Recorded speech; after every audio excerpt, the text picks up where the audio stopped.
right, we are back with another episode of JR Takes. As always, Ryan and I coming at you with the latest NFL and Seattle news. Ryan, we got the Rams coming up this weekend, and I don't know about you, bro, the Rams, but I don't love our chances in this game, especially after seeing what they did to the Vikings. I don't know. I don't really like the combination of Puka Nacua, Cooper Kupp, and Kyren Williams, who seems to get 100 yards every game, up against our defense. What do you think?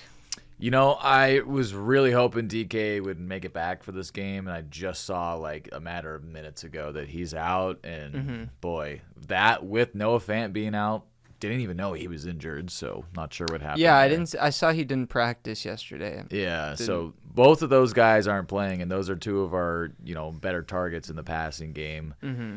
So if we are going to have a chance in this game, the defense seriously needs to learn a lesson from one of these ass whoopings they're getting, because if they play at all like they did against the Bills, the result might be exactly the same. I mean, this team doesn't have Aaron Donald anymore, but they just showed against the Vikings that they have a defense that's playing better than ours right now. And when Kupp and Puka are healthy, it's really, really hard to stop their passing offense. And Kyren Williams is running like, the most patient running back in the league right now with the way he's playing. So, yeah, I don't really like this matchup right now. I think the next time we play them, hopefully we'll be more healthy, but it's a home game, right? It is, yes. Yeah, and like you were saying last week, I mean, we kind of have shown over the past few seasons that the home field advantage thing is kind of no more. Yeah, I get more nervous. I feel better about 10 a.m. road starts in Atlanta or Miami or something. Me too, for some weird reason. Yeah, even a primetime game at home now, I'm like, we might play like shit. Because that's happened both of the last two times we've had a home primetime game. Yeah, and I especially don't really like this matchup because I feel kind of like what we saw last night with the Jets. I kind of feel like their record being the Rams, they kind of need to pick things up and play with more of a sense of urgency. Mm-hmm. And when teams are in desperation mode, they kind of play out of their minds. Yeah, look what the Giants did to us a few weeks ago. It's the exact same situation. Right, and I just don't know if we've hit that point yet, but I could see us dropping this one at home against the Rams. Yeah, I really, honestly, with DK being out, that took any chance I had of picking us to win this week out of the window.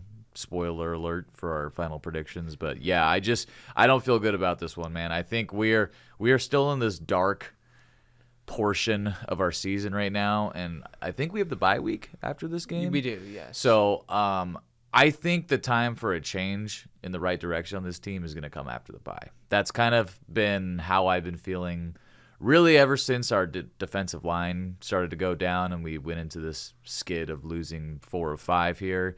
I think it's going to turn into losing 5 of 6, and I think it's going to be a gross game, dude. I think we're going to lose 27-13.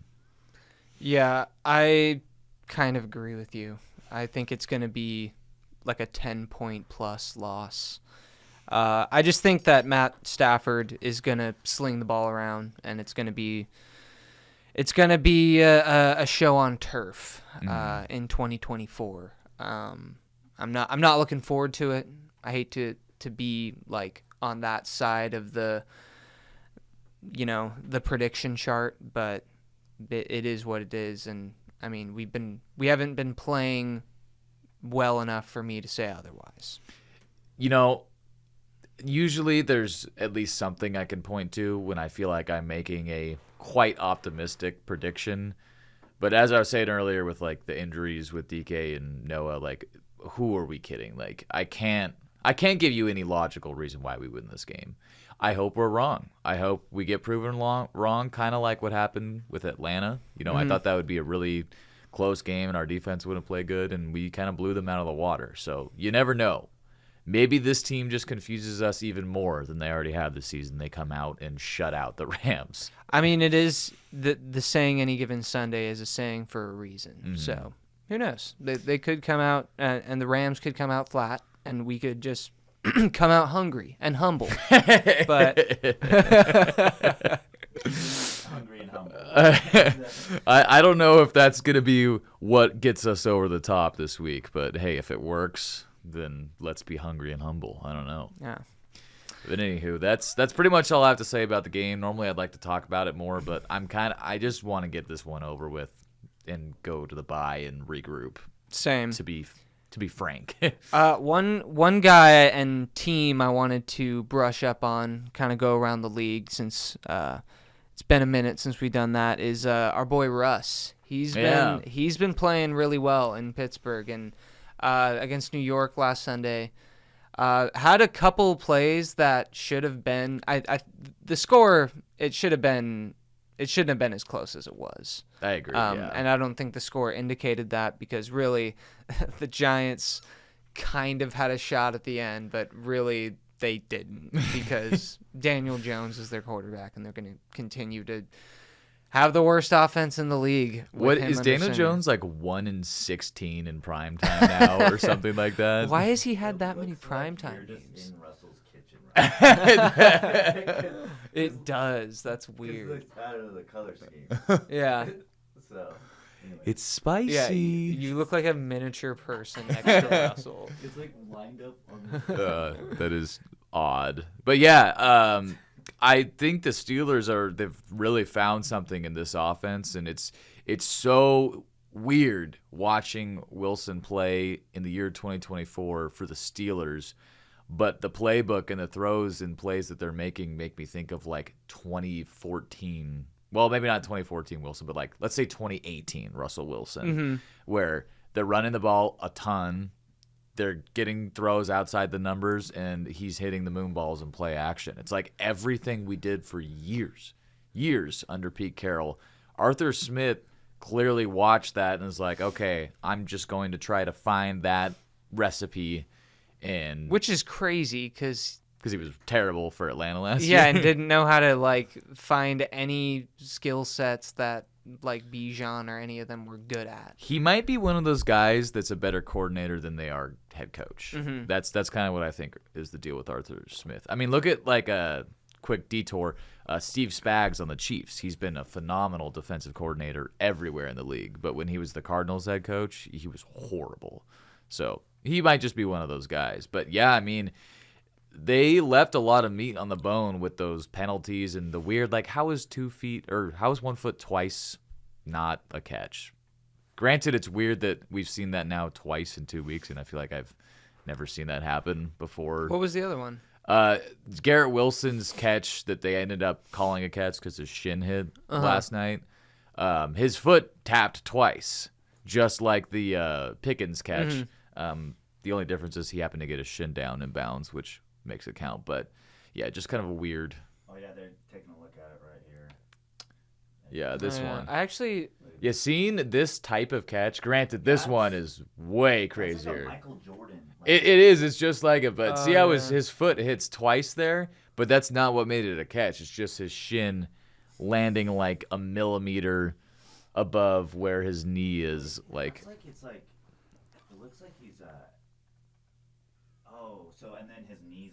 Yeah, his knee is still just barely up above the ground there before it hits out of bounds, but his shin's down. That's crazy. A lot of people, I just saw a TikTok video, and so many people in the comments were didn't understand the shin thing.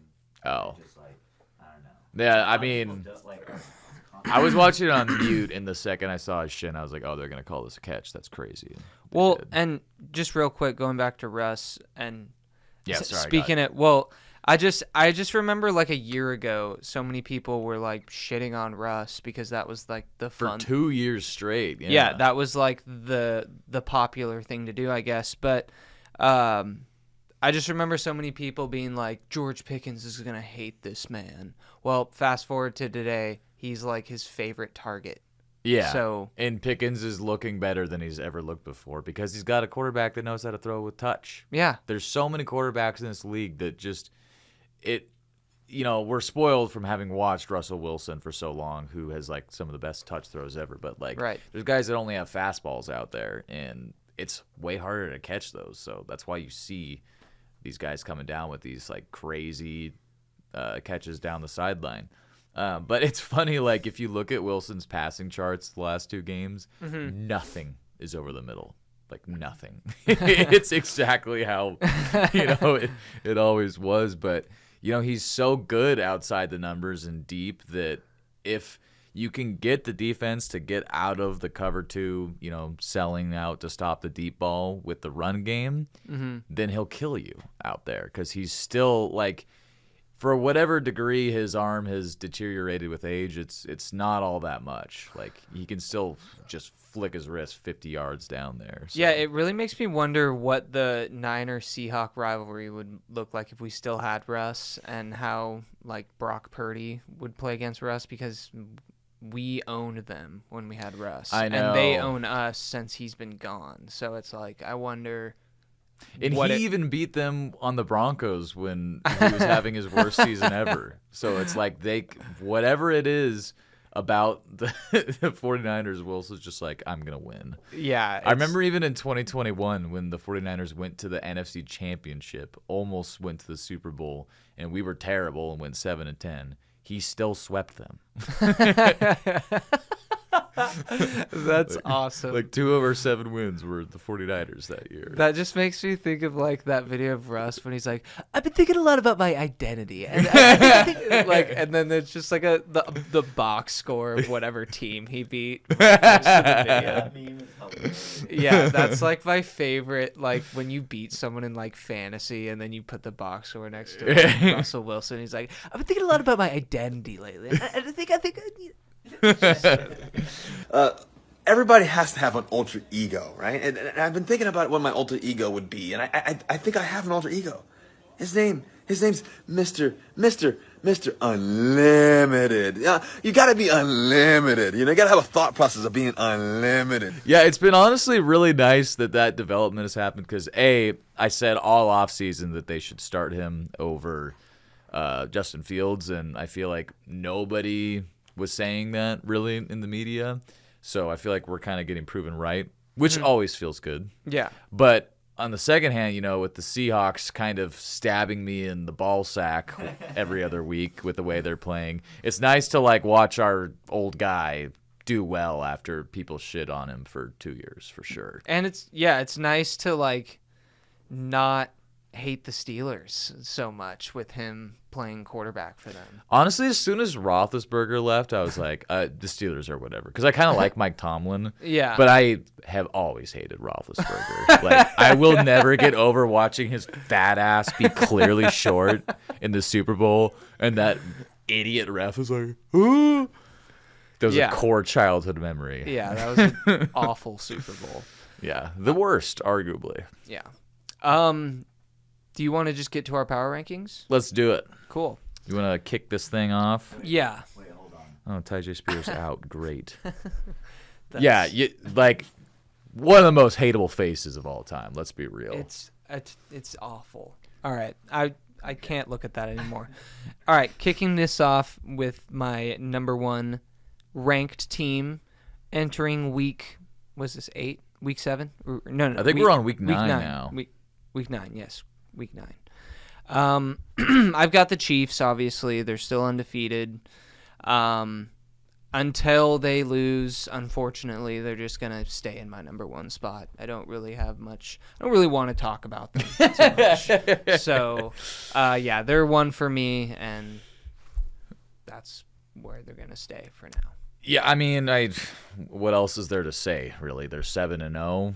They're finding ways to win every game. They look like they're sleepwalking their way to an AFC West title. So that's where they belong right now. They're the number 1 team in the NFL. But more interestingly, a team I do want to talk about more is at number 2, the Lions. Mm-hmm. They just put up a 50-burger on the Titans, who have a pretty good defense. Granted, the Titans are clearly giving up on the season. But they, when you see a team putting up points like that, it reminds me of the 2012 Seahawks, where, like, that's a clear indicator that this team's a little different, moving at a different level than the rest of the league. And the Lions look like the NFC team this year, man. Like, they I'm becoming more of a believer of them with each passing week, even with the Aiden Hutchinson injury. Well, yeah. Sorry. Go ahead. And then Oh, that was all I had. Okay. So Well, Lions number 2. Mm-hmm. I also have the Lions at number 2, and I was just looking at some numbers across the board, and Jared Goff's completion percentage is right near 75%. Wow. So That's like Drew Brees level. We are largely responsible for that number from when we played That's them. fair. That's fair. But he's been still. playing at a high level, an MVP level, if you might say. And Never thought Jared Goff and MVP would be in the same sentence, but it's kind of legit this year. well, and it's also kind of crazy that he's playing this good because when he got traded to the Lions, like, I don't know about you, but I was kind of like, oh, his career is gonna end in probably not too long from now, playing for the Detroit Lions. They're horrible, and they're a horrible franchise. Fast forward a few years later, and they're in the NFC Championship game, and they probably should have won it. So Yeah, and a lot of people would say right now, I mean, 99 people out of 100 are probably going to take Goff over Stafford right now. Yeah. I mean, maybe not that high, but a lot of people would. yeah, so I'm pretty high on the Lions right now, and I've got them at number 2 as well. Number 3 for me, it's got to be the Buffalo Bills. They beat our ass at home last week. It was not pretty, and yeah, they seem to be rolling. They just got Amari Cooper, even though he didn't really have any role in the game, beating us. Much to my dismay in fantasy, yeah. Yeah, same. But yeah, the Bills, they look good. Typical 3, 4, 5 spot. That's where they usually are. That's where they've been with Josh Allen. Hopefully they can get over that hump and potentially beat the Chiefs in the playoffs. But right now I got them at 3. They look really good. Yeah, I mean, I agree with all those points because I also have them at number 3. And watching them up close in person this week, like, they just are a clear level above Seattle. I think we did play them pretty tough in the first half, but this is a team that you get behind them, and I don't know how you come back against them because they can do whatever they want on offense, really. And their defense, maybe they're not one of the more talented groups in the NFL, but they are just very sound in their fundamentals, and they don't really give you anything easy. So they're going to be a tough out all year for sure. Mm-hmm. And then at number 4, I got the Baltimore Ravens dropping down a little bit after being number 2 for me last week. Mm-hmm. You lose to Jameis Winston, and you're going to fall down a little bit. It's just the way this works. I know that, like, clearly Deshaun Watson was holding that Browns offense back a lot, but still, they kind of just, like, shot themselves in the foot with some key drops in that game. And I still think the Ravens are, going to be, at the very least, in the Elite 8 when it's all said and done. Mm-hmm. But, yeah, still top 5, but moving down to 4 this week. Yeah, for me, I've got the Green Bay Packers in the 4 spot. I just really like them. I know the Texans just lost to the Jets, but last week the Texans were a 5-2 team, and Packers knocked them off. And every week, Jordan Love, he does have some Will Levis moments. That pick 6 against the Rams was stupid, and and he's had some other interceptions that are questionable, but I think that's kind of what makes him an exciting player, is he can fit the ball into those tight windows. And with a guy like that for Green Bay, I mean, God, they're like one of the most spoiled franchises of all time. They've had 3 elite well, Jordan Love is not there yet, but he's right on his way. He's clearly not bad. Yeah. He's clearly going to be their guy for a while. Right. And so I'm pretty high on the Packers, and I think they're going to give the Lions a run for their money. And I think they play them this weekend, if I'm correct. Oh, do they? Yes. Yeah, I think you're right. That's going to be a good matchup. Hopefully I can watch that game. Yes. Yeah, Packers at home. So yeah, Packers at 4 for me, Ryan. Gotcha. You want to go to your number 5? Oh yeah, it is me again. That's right. 5 for me is actually going to be the Washington Commanders. And I know they barely won against the Bears with that hilarious Tyreek Stevenson shit talking to the fans and then tipping the ball away to lose the game. But yeah, Jaden Daniels, he looks like the real deal. He, I think, is second in the league behind Jared Goff in completion percentage. And you can really tell if you actually watch some of the Commanders highlights or just watch some of their games. He looks like he should have been the number 1 pick, and the Commanders just keep finding ways to win, and they just seem like that team this year that, I mean, I don't know what they're going to do next year or the year after that, but they're really coming into their own, and they just kind of seem like that Cinderella team this year for me.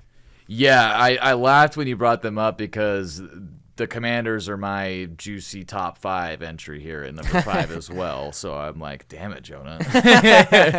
And yeah, for all the same reasons you listed, football is a very weird sport, especially NFL football, and the Cinderella effect is a real thing. You know, we've had that on our side in the past, and it's a great thing when it's happening.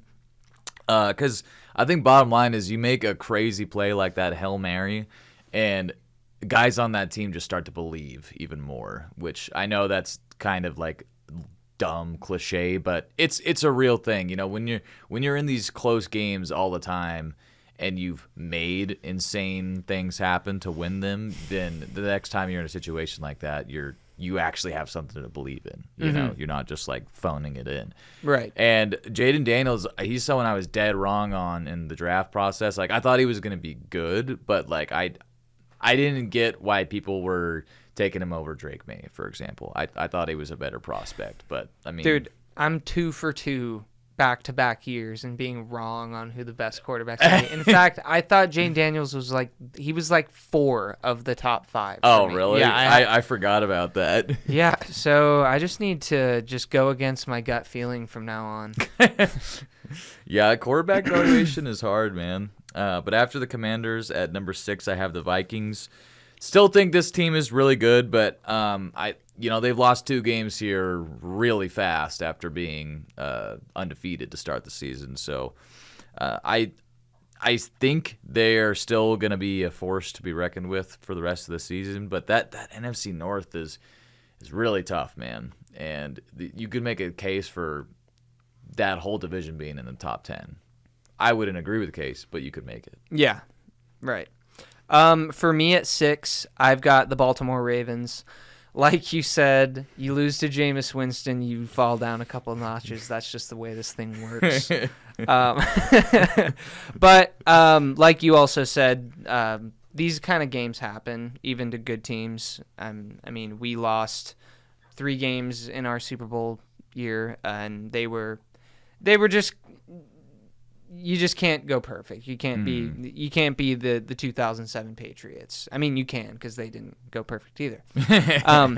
But yeah, I just think the Ravens, their rushing attack is. I mean, until Derrick Henry goes down, I think they're probably the scariest team in the AFC. I mean, obviously the Chiefs, they're the number 1.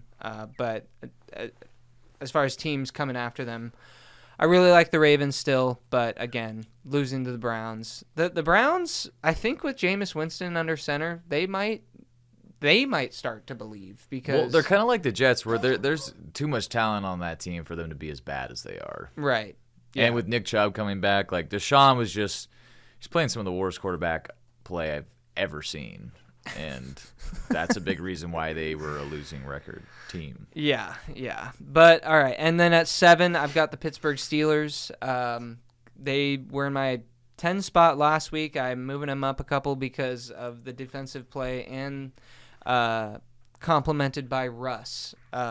He's looking like he did. I mean, I know we talked about Russ earlier, looking like the old days in Seattle. And he's really, I mean, the touch he has throwing the ball to George Pickens, it's a beautiful thing to watch. Mm-hmm. And so for that reason, I've got the Steelers at 7, and I'm going to be rooting. I can't believe I'm saying this, but I'm going to be rooting for them this year. So yeah, I feel the same way on that aspect. I got the Packers at number 7, really for a lot of the same reasons you listed. And what's What's really something about the Packers this year is Jordan Love went down again, and Malik Willis came in again and played fantastic, which is so weird. I had written that guy off like a year plus ago. I thought he was cooked. I didn't think we'd ever be sitting here talking about Malik Willis potentially having like a comeback arc in his career where he's going to be relevant. But whenever he goes in for that team, they still score. They still move the ball. And I think that's a sign of a very good team. Yeah. So that's why they're staying pat. I think I had them at 7 last week as well. But then after the Packers, I have the Steelers at number 8 for the reasons we've been talking about. That defense is one of the best in the league. TJ Watt is just an alien.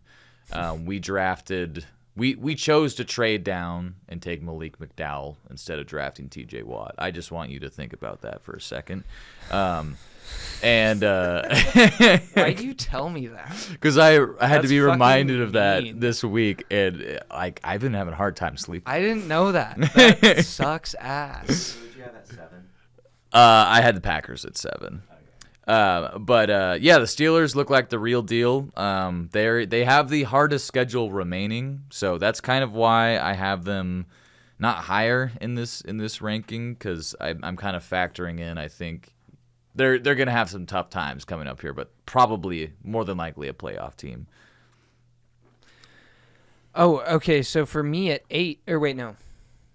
Yeah, you'd be at 8. 8. Yeah. At 8, I got the Vikings.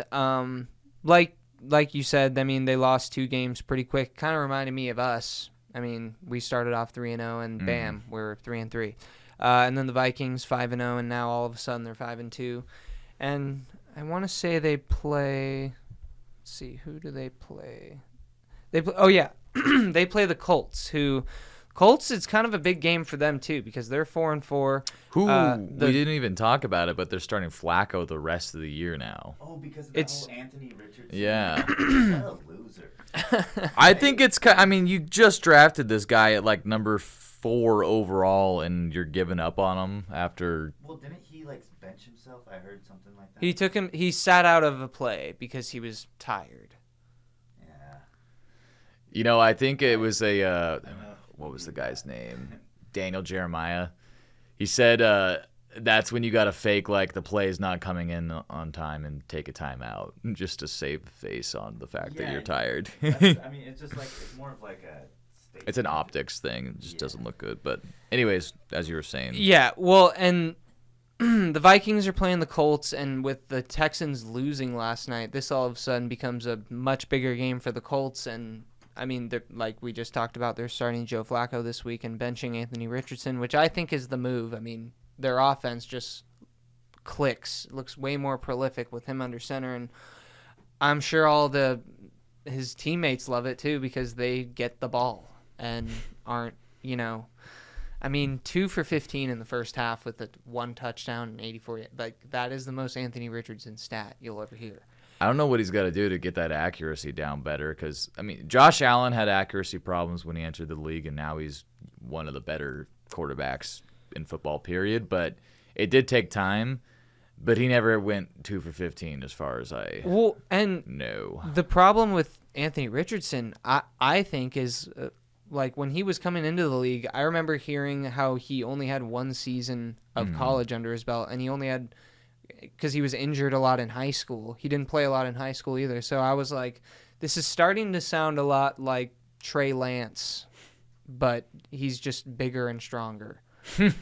So I haven't thought of it that way, but that is kind of a good point. Because he barely played in the NFL last year because he got hurt. Yeah. So it's weird he gets hurt so much for being so big. Yeah. He's not quite Cam size, but he's 245 or something. Yeah, Anthony Richardson, I don't know if he's naive or what you want to call it, but he says a lot of things that I'm just dude, what? Because remember when did you ever see that clip of him saying that the NFL is easier than college? Yeah. I don't think I saw that one. I'll have to send it to you, but it's well, he's doing pretty equally shitty in both. Sorry, I was mean. But yeah. Sorry, this kind of turned into more of a Colts conversation than a Vikings conversation, but yeah, big game for the Vikings, and I got them at 8. Gotcha. Yeah.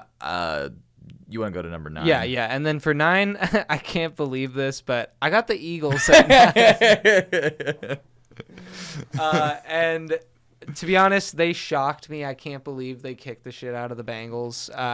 I was going to put the Bengals in my top 10 had they won that game, but the Bengals just refused to want to play good football this year, so they're just not going to be in the top 10. And I got the birds that are hungry and humble.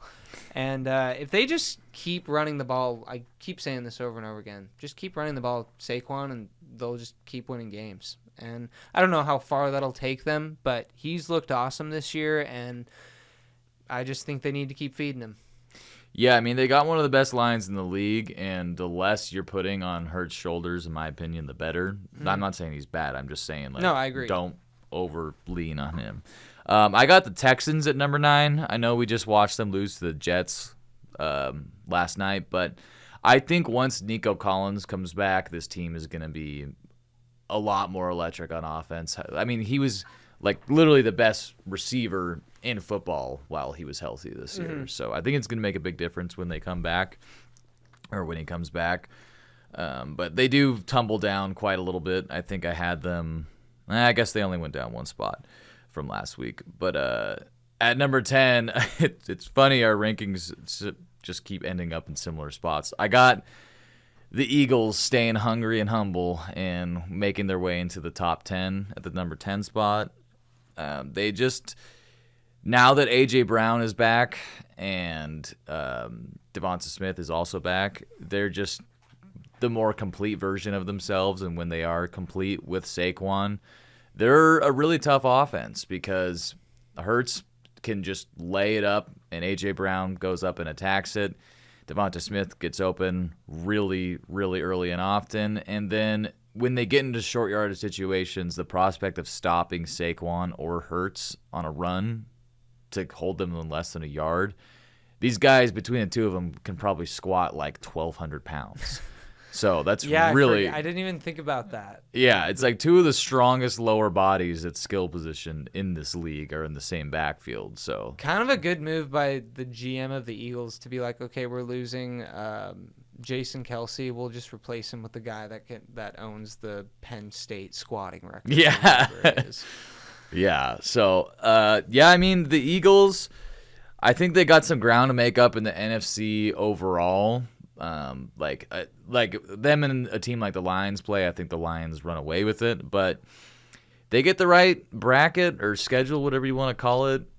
They could make some noise this season. So for all that we talked about Nick Sirianni, and I don't think he's a factor in why they played so well, to be honest. I think they're just really talented. I still think he's cooked, but it's a good team. Yeah, I agree. For me at 10, a little bit of a surprise pick for myself even, but I got the Denver Broncos at 10. Oh, wow. Yeah, they're sneaky 5-3. Then they've beat some Are they really? Yeah, they're 5-3 right now. They beat some good teams too. They beat the That's looking like our signature win now. Well, yeah, they beat the Remember that week they beat the Buccaneers? That was a shocker to me. And then forgot that even happened. Yeah, they beat the Panthers. That's, honestly, who cares? But they fucking destroyed the Saints. So they're kind of on a little bit of a win streak right now. And Bone Ix is actually playing a lot better than he started. Yeah, he's early on in the season, he looked like he was going to be like a Project Anthony Richardson sort of a thing. Not with the accuracy, but just like he looked like just kind of a mess, not knowing the playbook and all that. So, but the defense on the Broncos is what it has me taking them at number 10. They look they look elite, and I don't know. I'm excited to see them play the Chiefs because that's a good point. They haven't played each other, have they? I don't think so. So cool if the Broncos beat the Chiefs. And the Broncos seem to always play the Chiefs pretty tough. Really, everyone in that division plays the Chiefs tough. So I'll be looking forward to that and seeing if my Broncos never mind. I'm gonna edit that out. Yeah, But fuck the Broncos. But if the Broncos, mostly because of Sean Payton, I hate him. Yeah, they're playing the Ravens this week. I don't think they're gonna win that game. So, but who knows? That seems like a trap game for the Ravens. It could be. It's funny. It's kind of nice that the Broncos have played so well because it kind of validates how bad we played on offense against them in week 1. Like, I thought we just came out and like shat the bed, but no, they just have a good defense. Like, it's legit. Yeah. So that rounds out my my top 10, and that's pretty much that's pretty much all I had. That's how Ben feels about you putting the Broncos in the top 10. Ben, I had you guys at 7. Why are you mad? It was so funny. Right when you said Broncos, I immediately put up the Ben Roethlisberger. Nice. Yeah, I don't think I'll be putting an NFC West team in the top 10 in a while unless one of them goes on a run, because all 4 NFC West teams have 4 losses right now, which is kind of funky. Mm-hmm. Yeah, I think the Cardinals play the Jets this week, so that'll be kind of a yeah, they do. That's right. That'll be kind of a intense game for them. Man, if we have to lose to that guy's stupid gelled hair one more time at home. How does his hair never grow? Does he just get a haircut every week? It's just a daily routine. He cuts off like 1/10 of a millimeter every day.